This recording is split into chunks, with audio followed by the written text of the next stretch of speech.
Good morning sa ating lahat. Flex ko lang yung steel window namin. Kasi maraming gumagawa ng ganito, steel window. Pero mostly sa gilid niya dito sa pinakagilid or doon sa kabila. Yung gawa ng iba ay mahirap mabuksan. Na kasi kahit alam nila yung problema, para ayusin sana, para maayos mabuksan, hindi nila inaayos yung trabaho nila. Pero itong ginawa ng kasama ko, ayan, try natin buksan. Dito sa gilid pa lang, nabubuksan ng maayos. Ayan.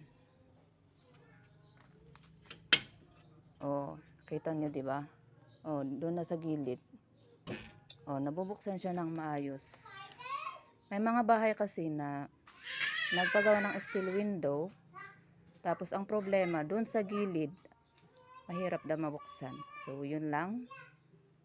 Kaya sa mga magpapagawa ng steel window, piliin nyo yung mga tao na maayos ang paggawa.